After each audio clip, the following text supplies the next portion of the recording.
All right. So to begin, Mackenzie, I think you're the only student in here right now. So if you have any questions, feel free to ask them.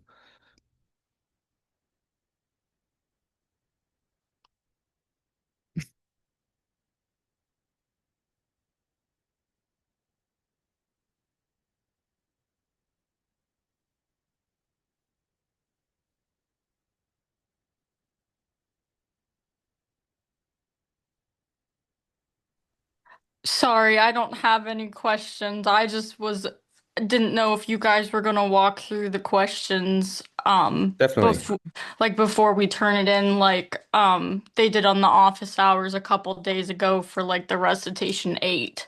definitely. Yeah, I mean, yeah, that sounds good. Let's just go over the questions themselves, kind of like walk through those.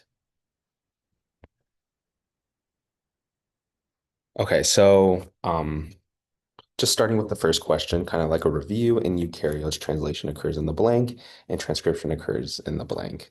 So what is special about eukaryotic, uh, or this is translation occurs in the blank. Sorry, that part comes first. But what is special about eukaryotic transcription and translation is that they are separated by the nucleus and the cytoplasm.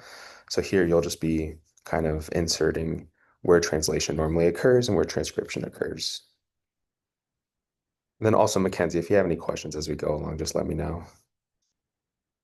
So now going to question true or question two. Geez. True or false, a certain gene or DNA sequence always results in the same final protein product. So this is kind of what this recitation is getting at, is that one DNA sequence can result in multiple products, you know?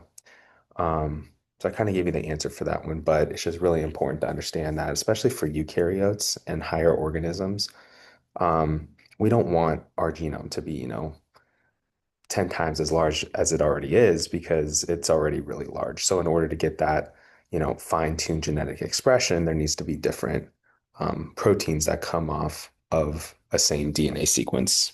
And so I think I talked about, or I think we discussed like alternative splicing now and um, all of that. So you can see how different mRNA transcripts can come off of a same DNA sequence. So here's our fancy codon table that we always use. Just a note that you should still be using the 5 prime to 3 prime sequence in order to translate the sequence to the actual codon itself.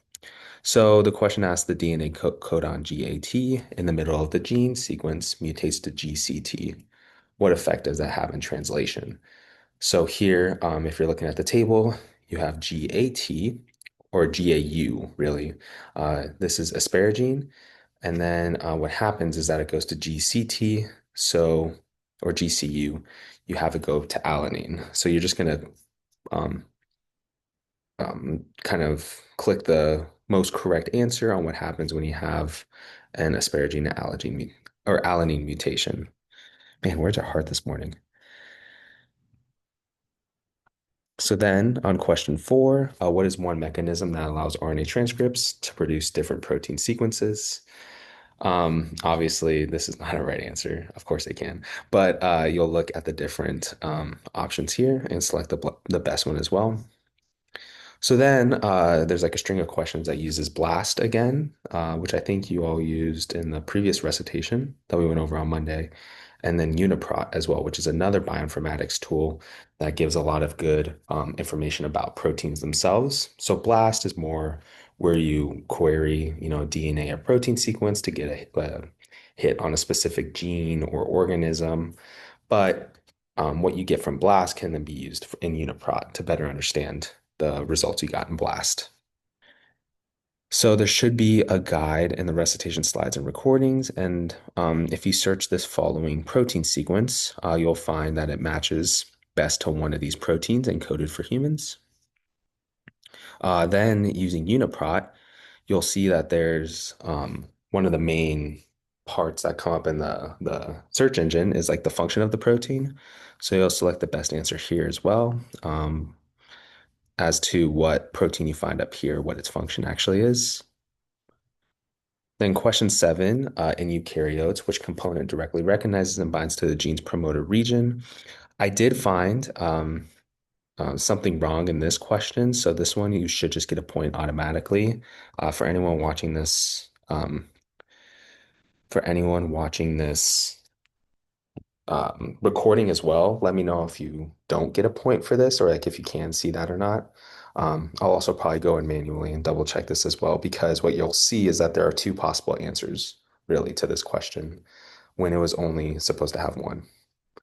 Um, so then on question eight, so you're given this mRNA sequence, this little codon GCA, which amino acid will a complementary tRNA carry? So even though the tRNA will have a complementary sequence, which will be what CGU,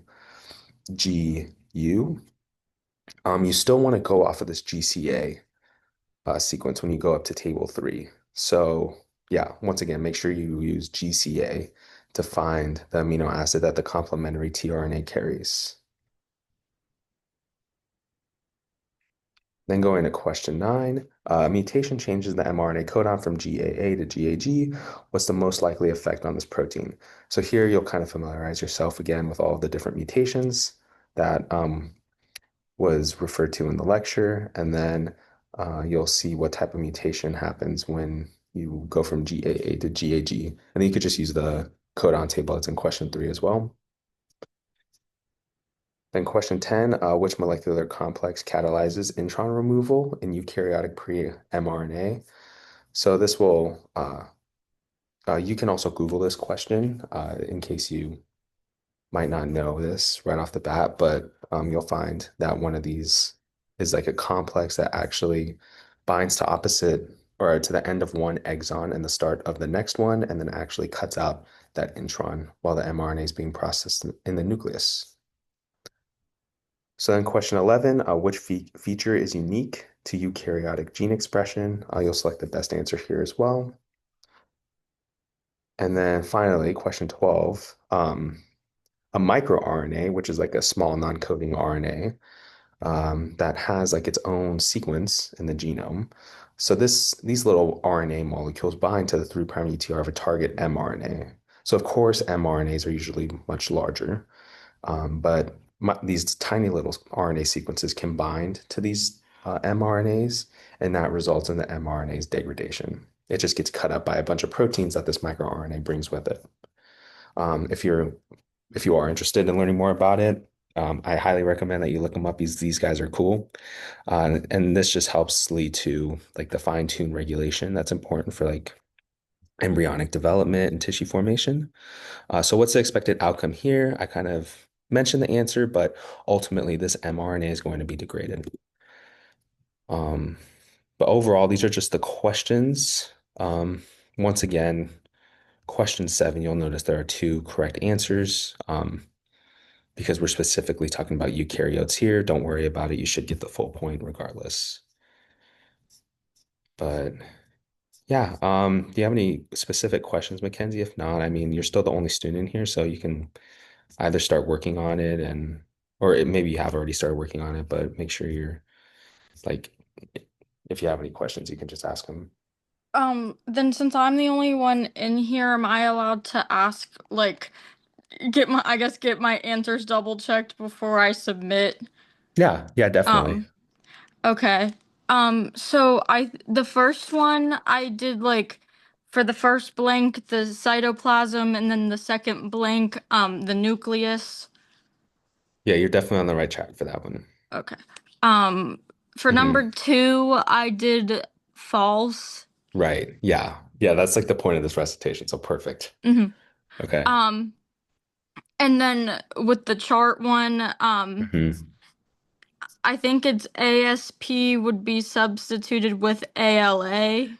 Yes, perfect. Yeah, I Okay. kind of gave the answer to that one too, but perfect. Hmm. Number four, I said alternative splicing. Yes, yes. Um, Does that make sense how that works? yes, Okay, perfect. yes. And then with the blast one, I like the last recitation, it took me a couple times to type it in correctly because Okay. I wasn't sure if I was getting the right results to come up, but for this one I selected, I'm not sure if it's TET2. Um, and then if you take that and put it in the other website, I'm not sure if for number 6 if it's the one that's the chromosome stability. Okay, so for question five, your answer is a little off. So did Okay. so you went to the blast site, right? Yes. And then just inserted this sequence here. Actually, I can Because do I have to type? Because I didn't know if I had to mess with any of the settings or not. gotcha. Um, I guess Can you still see my screen? I'm just curious. I yes. guess I've Yes. never done this myself, but you should be able to do this protein blast. So yeah, just for if you end up having to use this in any other classes, you Yes. don't usually change any of the this down Okay. here. Okay. Because I think I might have been messing with the little control things to try to get like one of the correct answers to come up, but let Definitely. me try to type it in again. Yeah, yeah, that sounds good. You could do it on your end too, because Yes. sometimes it works better for people in different places. And Mm-hmm. um, also, like, I don't know, hopefully the timing's all right. Sometimes it takes forever, like first thing in the morning, because um, people all over the US are using it. So, Yes. oh, all right. So what you're gonna see here, so Mm-hmm. these are the results I just got. Yes. Going down here right away, I think you see one of the answers.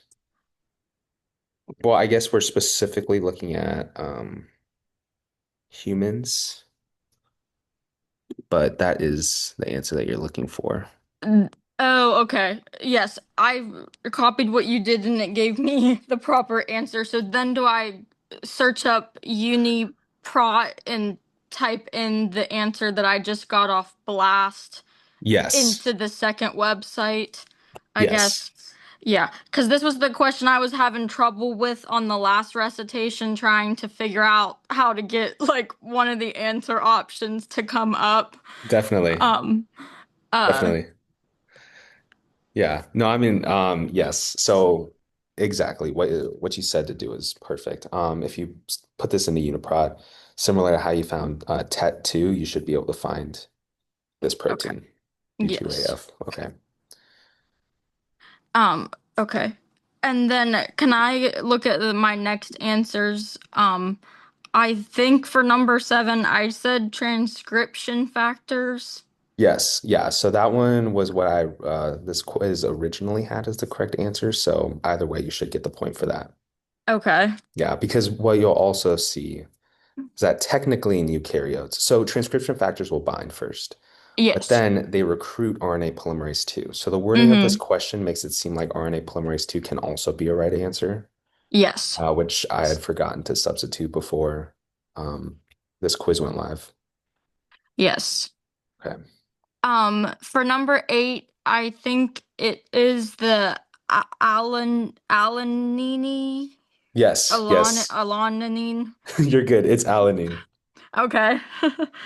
Um, I think looking at that chart from the question up above for number Hmm. 9, I said that it was like a silent mutation Perfect. Perfect. Right. Because it since they're should. Sorry, what were you since they're like near each other with the same name on that chart. exactly. Yeah. So even though there's a DNA mutation, you see Hmm. that the same amino acid Yes. is is is actually there. Okay. Perfect. Then for number 10, um I think it's the spliceosome.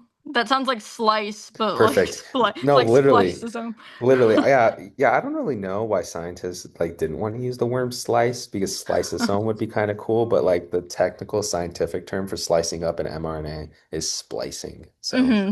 yeah. And then um this one I knew from like biology, like AP Bio in high school, like the Awesome. 5 prime cap, 3 prime poly A tail. Perfect. Um Yeah. and then the last one I said mRNA degradation. Yes. Perfect. Um okay. Awesome. Um and then I was gonna ask, so like and I know this is going to get posted, but I still need to say it to kind of like explain my question. So I Hmm. did like I'm not going to say my specific grades, but like I did like I have a good grade in the class after the first two exams. Hmm. I didn't know like with the syllabus how like I know we got that Excel sheet of how to calculate our final grade, which I feel like we do right after we do this third exam before the final, where it Hmm. says that one of the exams of the four gets dropped. Is the final, since it's like the final, is that like one that's not eligible to be dropped, say we don't do as well on it? Or I is see. it just out of the first three, you know what I mean, that's not the final, that it's only one of the first three exams may be dropped, or is it possibly like all four of them? Yeah, I mean, I see what you're saying. Any of my ATAs, let me know if I'm wrong, but the final exam technically counts as exam four. Okay. So if you're happy with your grade after the first three exams, Mm-hmm. um, you won't need to take the final exam. I think one of the ATAs that I've talked to also did that when they took bio, but Mm-hmm. I think that's right. Jeanette, do you have anything to add? Yeah, I mean, the so basically, the final can get dropped. So if you're great with your others, then you're okay. But at the same time, like make sure that you're using, I don't know if she's put out the grade calculator thing yet. Yes. Okay, make sure that you're using that and not Canvas, because if Canvas is telling you that you've got a certain grade, Mm-hmm. it's already dropping things. It is. Yeah, so Okay. like if you then skip the final, then whatever grade it was dropping is gonna get added in and your grade's gonna go down. Okay. So be Um, like really, really careful with it. then does that, because it hasn't changed much, like it stays around the similar percentage each time it's adding like the assignments and things, and so I was like, and like it stays a similar percentage after this next exam was put in. That's why I was like, I wasn't sure like how it was being weighted, if that makes sense, since this last exam was available to us at midnight last night and it was like a big chunk of points, I guess. Yeah, it may be dropping that exam, which is why your percent might not have changed. I'd Okay. really, really encourage you to use the grade calculator as opposed to Canvas has got some weird glitches with stuff. So Okay. So does that mean, I guess, is that something that you guys advise us to do, like, um, once we do these last three exams? Because I saw the comment about the final being optional if we're happy with our grade after the first three exams. So say we have an acceptable grade, that means we don't have to take the final, I guess. yeah, I mean Um, you don't have to. I tend okay. to tell people to go ahead and take it just because it tends to be a little easier for people. Hmm. And it's not going to hurt you by taking it. You know, if you take it Yes. and get like, a 2% on it, that's not going to hurt you. You're just going to be left with the grade that you had Yes. before. That So, that that was what my biggest question was. Like, say since it's testing you on the whole semester, well, the whole 6 weeks, but technically semester. I was like, say you accidentally have like gaps in your studying and you accidentally miss a lot of questions. Like, I didn't. That's why I wasn't sure if it was one that would be eligible to be dropped or not. So thank you. And for the final, will there be review questions for that? I guess like these um, last three exams. There will be there'll be review session for it. There'll be or not no, for the final exam. There won't be an ATA review for the final exam, but Okay. Dr. Holacek will do like her review session. And then there's no Yes. essay questions for the final exam. It's Okay. all multiple choice. Okay. Thank you. Thank you. That was just all my questions. Okay, great. Yeah. We'll be hanging out for the rest of the hour, so if you end up having any more, feel free to pop back in. Thank you. Yeah, yeah, of course.